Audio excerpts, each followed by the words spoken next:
কুমড়া দিয়ে দারুণ একটা রেসিপি শেয়ার করবো আজকে আপনাদের সাথে। অবশ্যই এভাবে কে কে খাইছেন কমেন্ট করে জানাবেন। অনেকে মাছের মাথা দিয়ে ভেঙে রান্না করে, কিন্তু আমি আজকে মাছ আস্ত দিয়ে রান্না করবো। আসসালামু আলাইকুম, কেমন আছেন সবাই? এই জন্য লাগবে আমার মাছ আর মিষ্টি কুমড়া। মাছ আমি লবণ হলুদ দিয়ে মেখে নিয়েছি, মিষ্টি কুমড়াকে খালি লবণ দিয়ে মেখে নিয়েছি, হলুদ আর লাগবে না কারণ মিষ্টি কুমড়া এমনিতেই হলুদ।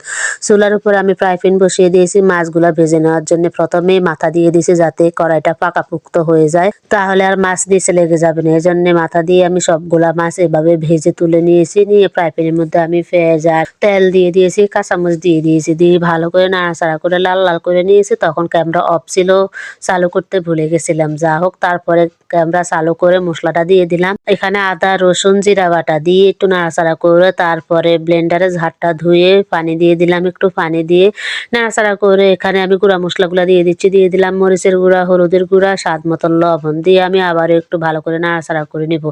ভালো করে নাড়াচাড়া করে তারপরে আমি মশলাটাকে ভালো করে কষিয়ে নিব। এই যে মশলাটা কষানো হয়ে গেছে, হয়ে যাওয়ার পরে এখন আমি এখানে মিষ্টি কুমড়াটা আগে ঢেলে দিব। মিষ্টি কুমড়াটাকেও আমি তেলে ভেজে নিয়েছি, সেটাও কিন্তু ভিডিও করতে পারি নাই। এই যে দেখে বোঝা যাচ্ছে মিষ্টি কুমড়া ভেজে নেওয়া। মিষ্টি কুমড়া ভেজে আমি তুলে রেখেছি, বেশি গাঢ় করে ভাজি নাই, আমি হালকা ভাজে নিয়েছি মিষ্টি কুমড়াটাকে। তারপরে মিষ্টি কুমড়া তুলে নিয়ে রেখে তারপরে মাছও ভেজে নিয়েছি আর কি। তারপরে এই যে এখন মিষ্টি কুমড়াটা দিয়ে ভালো করে নাড়াচাড়া করে নিচ্ছি, নিয়ে মশলা মিষ্টি কুমড়াটা কষিয়ে নিয়েছি। তারপর মাছগুলো দিয়ে দিয়েছি, মাছগুলো এর মধ্যে দিয়ে দিচ্ছি কারণ দেরি করে দেওয়া যাবে না। মিষ্টি কুমড়া অলরেডি সিদ্ধ করা, ভাজি করতে করতে অর্ধেক সিদ্ধ হয়ে গেছে, মাছও ভাজি করতে করতে অর্ধেক সিদ্ধ হয়ে গেছে, তাই আর বেশি ভাজাভাজি করলাম না। তারপরে এই যে পানি দিয়ে দিলাম, মাছ আর মিষ্টি কুমড়া কষিয়ে পানিটা দিয়ে দিলাম, দিয়ে এখন আমি ঢাকনা দিয়ে দিব। আসলে মাছ দিয়ে যদি একটু বেশি নাড়াচাড়া করতে যেতাম তাহলে মাছটা ভেঙে যেতে পারো, তাই আর বেশি নাড়াচাড়া করি নাই। তো পানি দিয়ে নাড়াচাড়া করে ঢাকনা দিয়ে এই যে ঢাকনাটা তুলে এখন আবার একটা আলতো হাতে নাড়াচাড়া করে দিচ্ছে যাতে মিষ্টি কুমড়া না ভেঙে যায়। কারণ মিষ্টি কুমড়া বেশি নাড়াচাড়া করলে একদম ঘাঁটি হয়ে যাবে। আমি কিন্তু মিষ্টি কুমড়াটাকে ঘাঁটি করব না, আমি একদম চাকা চাকা রাখবো মিষ্টি কুমড়াগুলোকে। এর মধ্যে আমি একটু চিনি দিয়ে দিলাম। আসলে মিষ্টি কুমড়ার যদি মিষ্টি ঠিক থাকে তাহলে কিন্তু চিনি লাগে না। এটার মধ্যে মিষ্টি একটু কম ছিল, তাই আমি ব্যালেন্সটা ঠিক করার জন্য মিষ্টি দিয়ে দিছি যাতে ঝাল মিষ্টি ঠিক থাকে।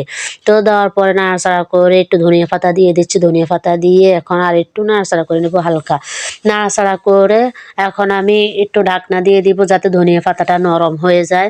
তারপরে আর 2-3 মিনিট রান্না করব। আমার কিন্তু মিষ্টি কুমড়া প্রায় রান্না হয়ে গেছে, তো ঢাকনাটা দিয়ে তুলে নিয়েছি। এখন আমার কিন্তু রান্নাটা হয়ে গেছে, আমি চুলাটা অফ করে দিব। তার আগে আমি একটু হাতটা একটু নাড়াচাড়া করে দিচ্ছি। আমি কিন্তু খুন্তি কমে ব্যবহার করেছি, কারণ খুন্তি বেশি ব্যবহার করলে মিষ্টি কুমড়া মাছ ভেঙে যেতে পারে, এই জন্য বেশি নাড়াচাড়া করি নি, হাতের সাহায্যে আমি নাড়াচাড়া করেছি। তো চুলাটা অফ করে দিলাম। আমার রান্না কিন্তু হয়ে গেছে। কেমন হয়েছে আমার মিষ্টি কুমড়া দিয়ে মাছের রেসিপিটা? যদি ভালো লেগে থাকে অবশ্যই লাইক কমেন্ট শেয়ার করবেন, আর অবশ্যই বলবেন কে কে এভাবে রান্না করেছেন। তো ভিডিওটা এ পর্যন্তই। ভালো থাকুন, সুস্থ থাকুন, আল্লাহ হাফেজ।